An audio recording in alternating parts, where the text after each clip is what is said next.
G'day fellas, it's 5 AM for me, a new patch just dropped. It says it's a hot fix, but I assure you there's a lot of balance changes in here that they haven't actually talked about, so we're going to be talking about that as well. Let's go through the patch notes and then we'll get to the balance changes that they've left off. I don't know exactly why they've left off. I went into the game, I had a play around with it, I saw that there were some things that they literally didn't mention, and they're really quite big. A lot of changes to the United States, surprisingly a lot of nerfs to the United States as well. United States, in my opinion, were already quite a low-level civilization, so the fact that they've been nerfed, a little bit crazy, but we'll go in, we'll talk more about that. Let's get into it and jump straight into the hotfix. All right, so a bunch of stability and performance improvements, so crashes that would occur. So fixed a crash that would occur when playing a multiplayer scenario, fixed an issue where random non-host players might disconnect from the game when the host dropped out of a multiplayer match by closing the game with the X button. So I think this was, yeah, I'm glad this has been fixed. This was a little bit of a bug. Fix a crash that could cause a large skirmish or multiplayer games, especially when versus AI were present. And fixed an occasional crash that would occur while creating a scenario. Didn't get that one. Audio fixed an issue where UI sounds would no longer play, and the correct audio file now plays for Washington AI's "To a Lie When He Gathers Nugget" line. There you go. UI added a notification for when a challenge has been completed. That's good. That's actually really good. Fixed a number of minor text errors in various non-English languages. Added a countdown timer showing the time until the next USA challenge is available once the maximum number of daily challenges has been attempted. That's really good. I'm glad that they're putting this in now. I mean, ideally it would have been put in at the very beginning, but the fact that they're doing a hot fix and they're adding this, it's good stuff. This is really good. Fixed an issue where users were unable to join a ranked game search lobby if the invite was sent via the Steam UI. True, had that happen a lot. And fixed an issue where the civilization was reset to Spanish when a client left the lobby of a multiplayer scenario game. Okay. Gameplay, trading post. Oh my god, thank you. Fixed a prevalent bug that sometimes prevented wagons and rickshaws from being able to construct on trading post or native settlement sockets. Fixed an issue where the Tennessee USA event challenge was unable to be completed using certain types of villages. So just remember, guys, even though this is fixed, I found, because I've just gone in and done a little bit of a play with it, sometimes it works, sometimes it doesn't. You right click on the or like you tell it to build the trading post, and sometimes it won't build. You just right click it and it should work straight away. So it's still, they've still got to get it perfect. I don't know what the issue is, why trading posts or why the sockets for trading posts have so many bugs, but for whatever reason they do, and they're slowly getting them out. It's good to see. Fixes, fix potential issue with certain auras when playing a saved or recorded game. Civilizations, general fix an issue where cards that deliver random units, such as the poker card, could not be unqueued and cancelled. Fix an issue where new visuals were not being shown for the upgrades of the Minutemen and Gatling gun. Units and buildings, native embassies, now properly constructed by villagers, as described in the update notes published alongside the launch of the new United States Civ. Okay. And Homestead Wagon now properly constructs houses for all civilizations. Upgrades, Tupi Forest Burning now probably also decreases construction wagon cost in the same way it affects building wood cost. So this means that if you're playing on the map Gran Chaco and you're playing with the United States, you can, playing with the United States, age up with Pennsylvania, get the Cree. I normally call it the Cray, but someone corrected me and said it's the Cree. So you can get the ally with the Cree. The Cree have a similar tech that reduces the cost of buildings. Then you can ally with the Tupi, who have this Tupi Forest Burning, and then you can get the Oregon Trail that reduces it further, and you can get like ridiculously cheap outposts. I think it's like 130 wood for an outpost. That's amazing. So I like this. I'm glad that this has been changed. Germans cards, Master Surgeons now correctly enables the training of surgeons at the church. There you go. So for anybody wanting to do those surgeon strategies, get on it. The Lakota TP no longer affects captured mortars. I think this is targeted at treaty. I think captured mortars could get something ridiculous, like 1,500 attack. Maybe it was even more. It was a lot though.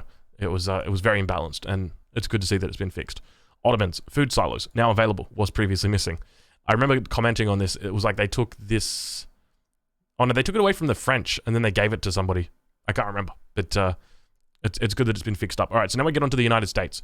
So the general now correctly uses a name out of a selection of random historical United States figures and no longer mistakenly uses Lakota and... All right, I'm going to try it.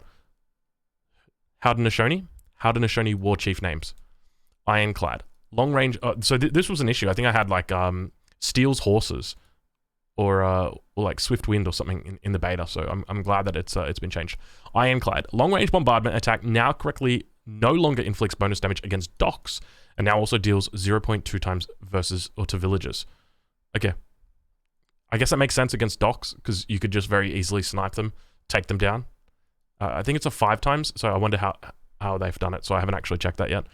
Team Louisiana purchase. Fixed an issue where other non-American teammates would receive Chukonus units labeled as a bison instead of shipping actual bison. I kind of liked it like that. I thought it was quite good. Fix a bug where it was possible to obtain the Bastion wall upgrade for walls by sending extensive fortifications. I didn't realize you could get it from extensive fortifications. I thought it was from heavy fortifications only. But there you go. Units and buildings. Brigadier General. So this was the upgrade that you could get in the state capital. So it cost, I think, it was 1,500 food, maybe 1,000 food. And it was available in Age 4.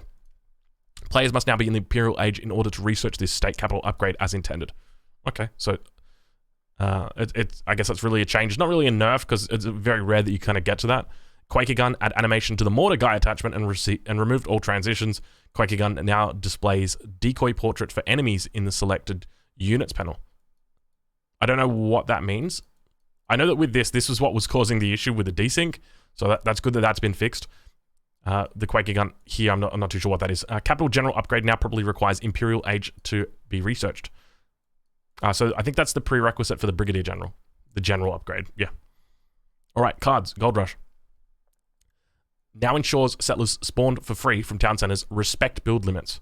Good change for anybody doing the 200 villager challenge.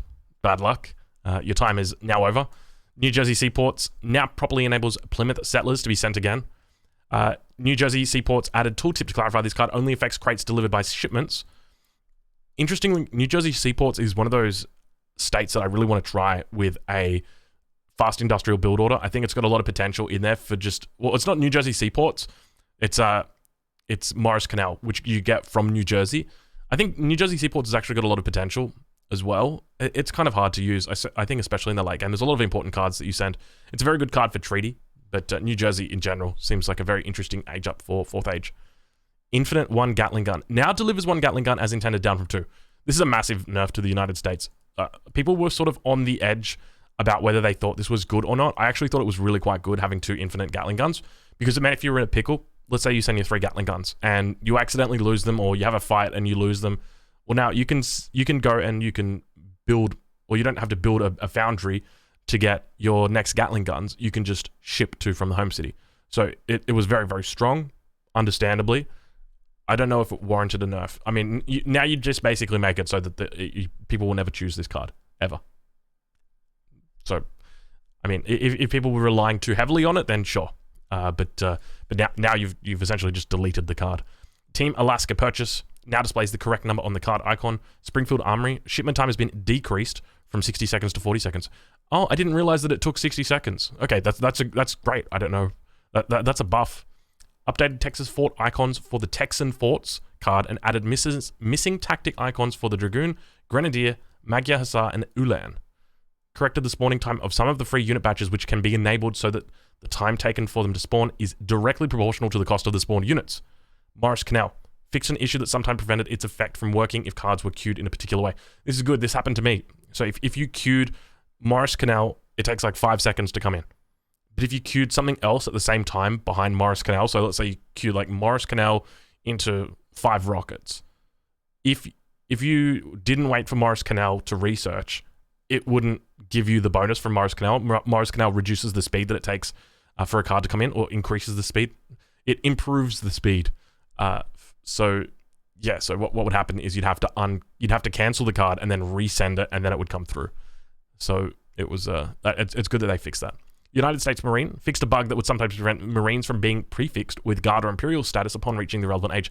This happened to me. I had veteran United States Marines in the Imperial Age. I was like, well, can I get Imperial ones?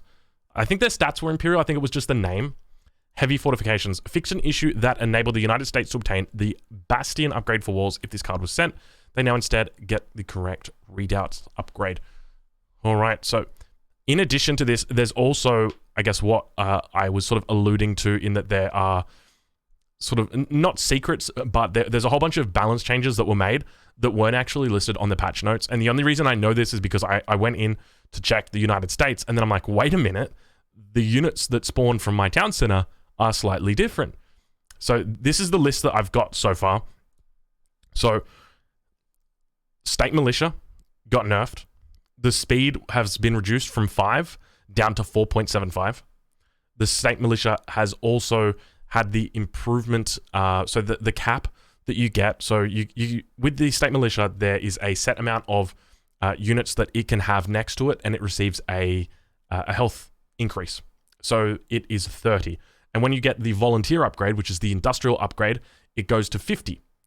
So now it's increased with the Imperial upgrade. So the National Guard volunteers just stay at 30. And then once you get to Imperial, then it goes up to 50. So essentially you're losing 20 hit points in the Industrial Age, which I guess kind of makes sense. Like, don't get me wrong. I feel like State Militia was very, very strong, especially once you hit Industrial Age without that. So I think it's a reasonable change. It's a nerf though. And so regulars, they increase the damage by 1. So if I remember correctly, it used to be 24. It's now 25. And they also reduced the cost of the regular. So the regular it used to cost 60 food, 50 coin. Now it costs 55 food, 50 coin. So I don't know why this stuff isn't mentioned in here. And also they increased the range of the sharpshooter. So the sharpshooter range, the base range is 20. Now it's increased to 21. So they didn't mention that. And they also increased the damage. So the damage went from 14, it's been increased up to 15. So that's actually a pretty big change. You know, 1 range and then 1 damage, because the 1 damage is going to scale with all your upgrades, and the 1 range, it's going to mean that every single fight that you take with the sharpshooters, the guys behind your front line are going to be able to take shots. So that's a thing. Other than that, they also took away extensive fortifications, which was a card that I like to use a lot in Supremacy. They took it away because of Treaty. I'm assuming because that card was used a lot in not a lot in Supremacy. It was used a lot in Treaty, and it was considered quite lame because you could have like 14 outposts. So I'm assuming that that's why it was made. But like I went in, I've got a deck for Treaty, and it didn't have that card. And I'm like, excuse me? And I went through. It's gone completely.